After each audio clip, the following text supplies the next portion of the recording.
கேவலமான ஒரு முதலமைச்சரை தமிழகம் மட்டுமல்ல இந்திய வரலாறே பெற்றது கிடையாது. இந்த தேர்தல் களத்தில் நாம் இவ்வளவு பேர் இந்த இடத்தில் குழுமி இருக்கிறோம். வருகிற தேர்தலில் எப்படி பணி செய்ய வேண்டும் என்பதற்கு நாம் தேர்தல் வேலை செய்துதான் மீண்டும் திராவிட முன்னேற்ற கழகம் வெற்றியை பெற வேண்டுமா என்று சொன்னால் உறுதியாக கிடையாது. இடிப்பாரா இல்ல ஏமரா மன்னன் கெடுப்பார் இல்லாவிட்டாலும் கெடும் என்பதற்கிணங்க 5% வாக்குகளை கூட பெற முடியாமல் நடிகர் விஜய் அவனும் தோத்து அவன் கட்சியும் தோத்து போகும். மக்கள் மத்தியில் ஓட்டு வாங்க முடியாது. ஒரு உலகத்தில் பிரசித்தி பெற்ற ஒரு தலைவரை பெருந்தலைவர் காமராஜர் அவர்கள் வெற்றி வாய்ப்பை இழந்திருக்கிறார்கள்.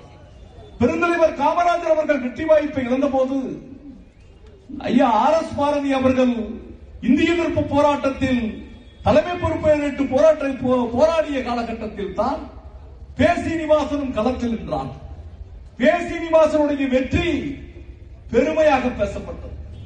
படிக்காத காமராஜரை படித்த சீனிவாசன் வெற்றி பெற்றார் என்று சொன்னபோது உடனடியாக அண்ணா அவர்கள் சொன்னார்கள், படிக்காத காமராஜர் கட்டி வைத்த பள்ளிக்கூடத்தில் சீனிவாசன் படித்ததினால் வெற்றியில்.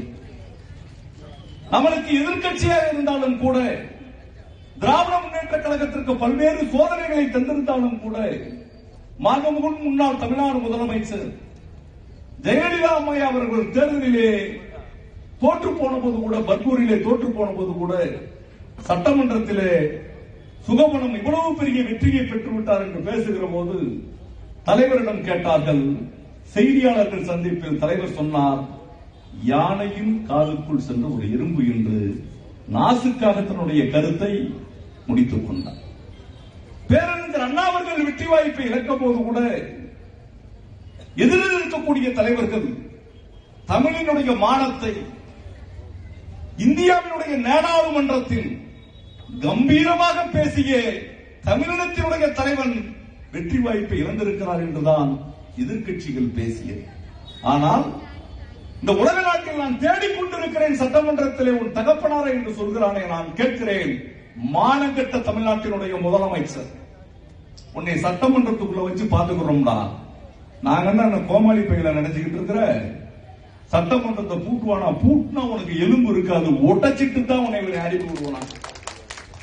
பூட்டி பாரு சட்டமன்றத்தை. யார் ஓடுனது? அரெஸ்ட் பண்ணிடுவான்னு சொல்லி நைட்டோட நைட்டா நீ தான் கேரா வேண்டல, யார வச்சுக்கிட்டு நீ ஓடுன கரூர்ல இருந்து. நாங்க ஒன்னும் பயந்து ஓடல. சட்டமன்றத்தில் நாங்க பயந்து ஓடணுமா? பேயடிச்சவங்க மாதிரி சட்டமன்றத்தில் உட்கார்ந்துகிட்டு இருந்தார் தமிழ்நாட்டினுடைய முதலமைச்சர். குத்து புரோட்டா போட, என்னடா குத்து புரோட்டா போட, உன்னை மாதிரி ஆயிரக்கணக்கான புரோட்டாக்களை நாங்க பார்த்திருக்கிறோம். நீ எவ்வளவு கேவலமா பேசுன? என்ன விவசாய பெருங்குடி மக்களை சிஎம் சார், என்ன தேர்தல் வாக்குறுதியை நீங்கள் கொடுத்தீர்கள்? எல்லா விவசாயியும் விவசாயி தானே?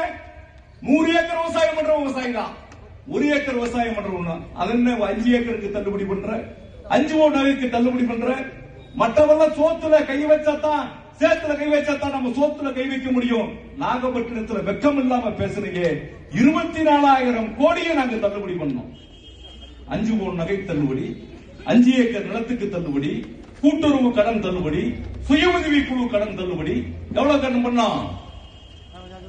24,000 கோடி, 2,600 கோடி, 10% கடனை கூட வெக்கம் இல்லாமல் என்ன சிஎம் சார் பேசுறீங்க? எங்க ஊர்ல வேடநத்தத்துல என் அன்பு மகன் ஒருவர்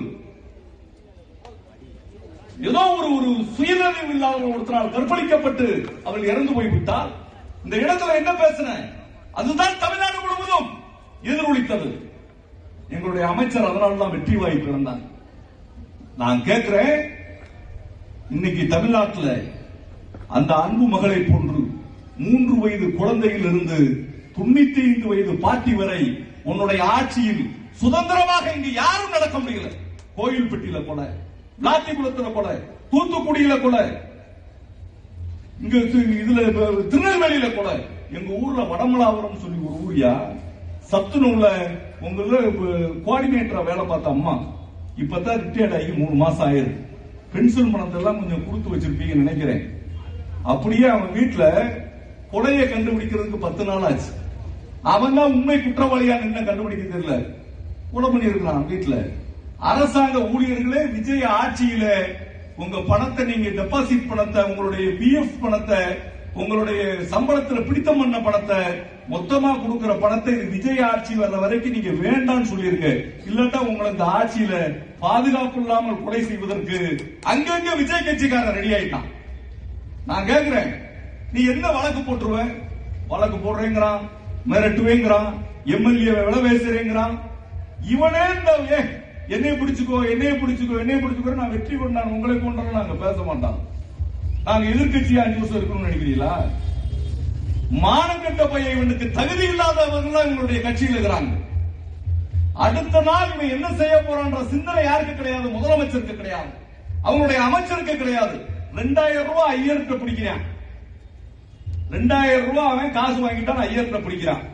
அங்க 100 கோடி ரூபாய் சொத்தை பதவிகளை எழுதி கொடுக்கிறான். இப்படிப்பட்ட மானங்கட்ட அமைச்சர்களை வைத்திருக்கிறான். இன்னொரு அமைச்சர் என்ன செய்யறான்? போதையில்லாத தமிழகம். ஆனா என்ன செய்யறான்? மந்திரியே எங்க அமைச்சர் தான் முத என்ன பண்றாங்க? போதையை போட்டு அவன் சீரட்டு பெட்டியில போட்டு ஊரெல்லாம் சொன்னான், அவன் மேல நடவடிக்கை எடுக்கல. இவன் மந்திரிகள் அத்தனை பேரும் குற்றவாளிகள். சினிமாவில் ஊழல் இல்ல, ஊழல் இல்ல. இவன் தான் ஊழலினுடைய மொத்த உருவம். தமிழ்நாட்டினுடைய முதலமைச்சர் 100 ரூபாய் டிக்கெட் 1000 ரூபாய்க்கு விற்கிறான். 150 கோடி ரூபாய் கருப்பு பணம் வாங்கி இருக்கிறான்.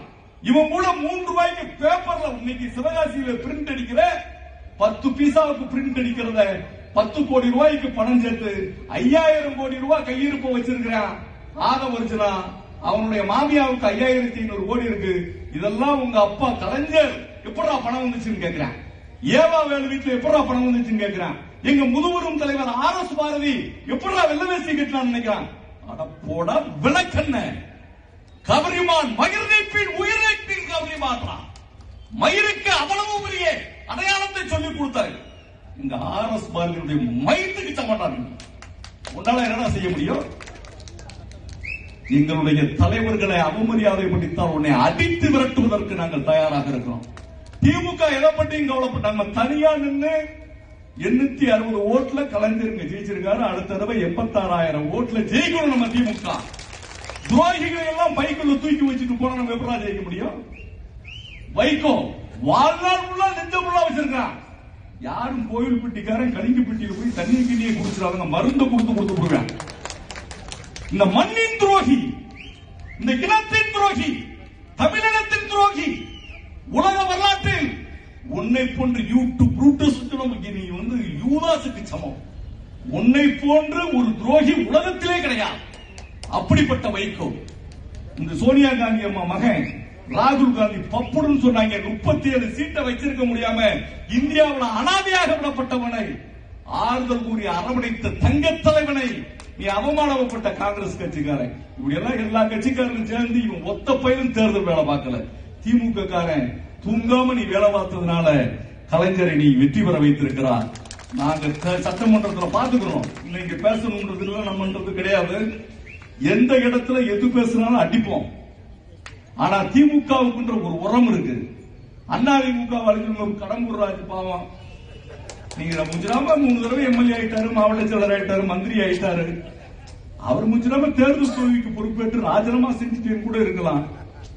இப்படிப்பட்ட கேவலப்பட்டு இப்படி எல்லாம் ஏன்னா நீங்க ஒரு அவமானமா போச்சு. கோவில்பட்டிக்கு கலைஞர் அவர்கள் சொல்லி இருக்கிறார், வெற்றி பெற்று கொடுத்திருக்கிறீர்கள். உங்களுடைய வெற்றிக்கு நான் நன்றி கடன் பட்டிருப்பேன். எந்த விதத்திலும் தவறு செய்யாமல் இருப்பேன். நேர்மையாக உங்களோடு பயன்படுத்துவேன். உங்களோடு இந்த தொகுதி மக்களுக்காக பாடுபடுவேன் என்று சொல்லியிருக்கிறார். அதனால சட்டமன்றத்தில் நாங்கள் வலுவாக இருக்கிறோம். எதிர்கட்சி என்பது ஆளுகிற கட்சி என்பது முழு பலம் இல்லாமல் இருக்கிறார். இந்திய அரசியலில் பல்வேறு அரசியல் சதுரங்கங்களை நாங்கள் பார்த்திருக்கிறோம். ஆளுகிற கட்சி ஆளுகிற போதே எதிர்கட்சியாக போயிருக்கிறது. எதிர்கட்சி அந்தஸ்தையும் இழந்திருக்கிறார். 15 ஆண்டு காலம் முதலமைச்சராக இருக்கிற மம்தா பானர்ஜியினுடைய நிலையை நீங்கள் இன்று பார்க்க வேண்டும். 60 எம்எல்ஏ யார் கட்சியில் இல்ல, 80 எம்எல்ஏ இல்ல, மம்தா பானர்ஜி கட்சியில் இல்ல. விஜய் கட்சிக்கும் அதே கேள்விக்குறிதான். உங்களுடைய மந்திரி சபையில் இருக்கிற முன்வரிசையில் இருக்கிற இந்த லாட்டரி சீட்டு, போதக்காரன், IRS ஆபீசர் 7 பேரை தவிர உன் மந்திரியும் உன்னுடைய எம்எல்ஏவும் நீ பத்திரமாக இந்த 5 ஆண்டு காலத்துக்குள் வைத்திருக்க முடியுமா என்பதை நீதான் பார்த்துக் கொள்ள வேண்டும். அதிமுக காரன் அவசரப்பட்டு அவங்க கூட கட்சியில போய் சேர்ந்துக்கிட்டாங்க. பயப்படுறான், நம்மளால இனிமே போய் அவங்க கூட போய் நடிகர் கட்சிக்கு எல்லாமே ஆதரவு வந்துருச்சு.